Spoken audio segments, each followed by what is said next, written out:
Gérard Vespierre, bonjour. Bonjour à vous, Lise. Merci d'être avec nous ce matin sur Radio Judaïka. Alors, les Houthis ont été largement sur le devant de la scène, Gérard, dans les jours qui viennent de s'écouler. Dernière frappe, c'est celle d'Israël contre l'aéroport de Sanaa, la capitale yéménite, plusieurs centrales électriques, des milliards de dollars de dégâts et les Houthis qui annoncent qu'ils vont continuer leurs attaques contre Israël. Est-ce qu'on s'inquiète vraiment? Est-ce qu'ils en ont les capacités, Gérard Vespierre?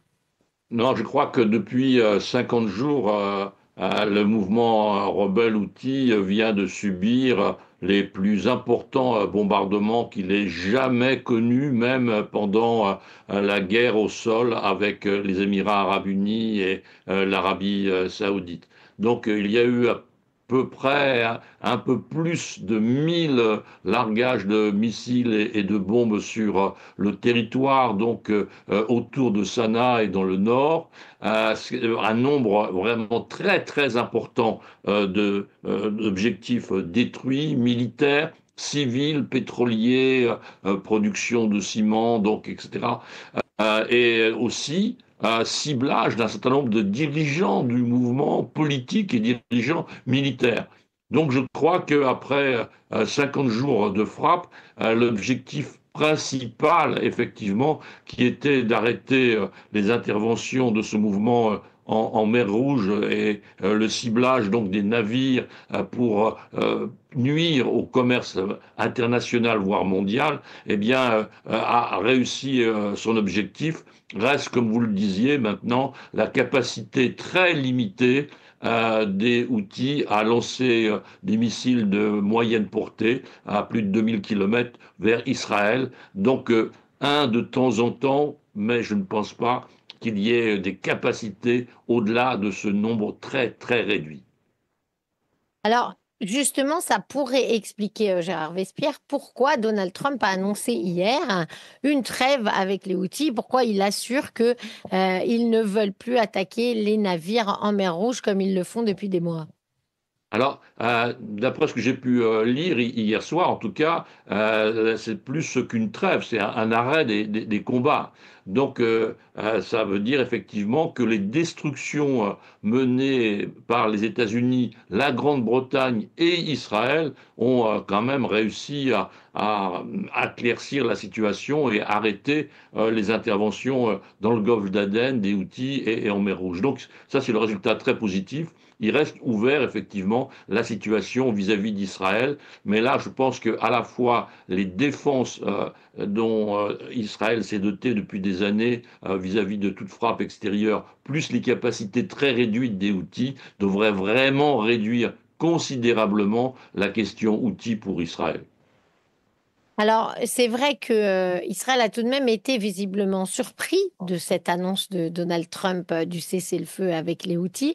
Et quand il a été interrogé, Donald Trump, dans le bureau ovale par des journalistes qui se trouvaient à côté de lui, sur cette promesse des Houthis de continuer à attaquer Israël, il a dit, j'en discuterai le moment venu si quelque chose se passe. Donc, ça avait pas tout à fait l'air d'être sa priorité dans la vie, si j'ose dire, Gérard Vespierre. Oui, je pense qu'effectivement, vis-à-vis des responsabilités mondiales des États-Unis, le problème yéménite est marginal. Et deuxièmement, Israël est protégé de façon systématique par les États-Unis. Donc, s'il devait y avoir un retournement de situation, eh bien, le pacte de sécurité entre les deux pays reviendrait en première page, si je puis dire, et il y aurait donc reprise des bombardements ou interventions militaires indirectes. En tout cas, la situation reviendrait comme avant. Je pense qu'Israël a toute assurance de sa sécurité par rapport à l'intervention américaine. Alors, on ne peut pas parler des Houthis sans parler de l'Iran, Gérard Vespierre, puisqu'on sait que les Houthis sont un des proxys de l'Iran.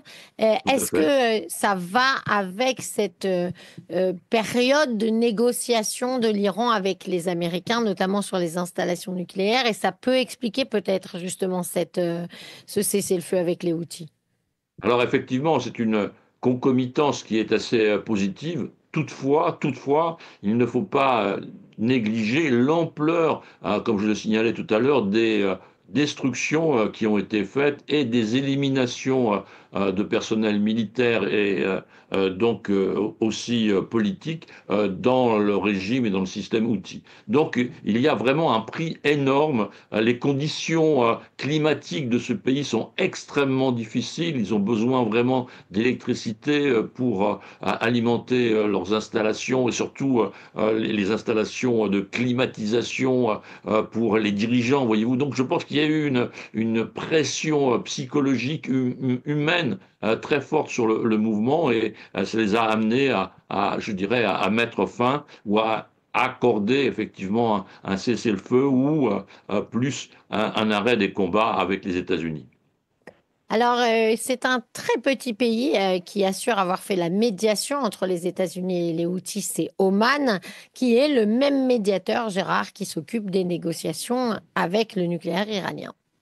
Tout à fait. Et donc le rôle d'Oman est à la fois, je dirais, euh, très important et aussi historique. Ce pays a toujours été un havre, je dirais, d'équilibre dans les affaires régionales. Ce n'est pas la première fois qu'ils interviennent depuis des dizaines d'années.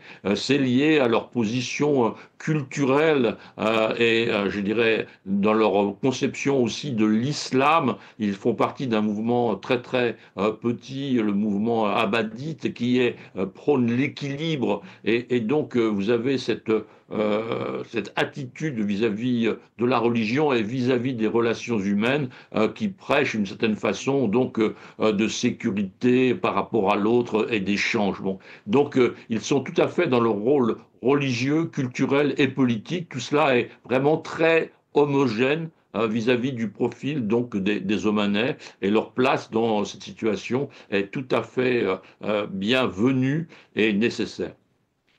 Pour finir, Gérard Vespierre, est-ce que vous pensez que cette menace Houthi sur Israël, elle est bientôt terminée? Ah, je pense qu'à partir du moment où effectivement les destructions qui ont eu lieu dans la partie du Yémen occupée par les Houthis ont été si considérables, je pense que les capacités de frappe sont très très limitées. Deuxièmement, comme vous le disiez, il y a des négociations en cours avec l'Iran, donc on est dans un processus. Nous ne sommes pas capables de décerner ou de discerner le jour où les choses s'arrêteront entre le mouvement Houthi et Israël, mais on est dans ce processus d'accalmie, même s'il y a encore quelques dérapages, tant qu'effectivement il y aura des combats à Gaza. Merci beaucoup, Gérard Vespierre, d'avoir été avec nous ce matin, géopolitologue et fondateur du site Le Monde Décrypté. À très bientôt, Gérard. Merci, bonne journée à vous. Au revoir.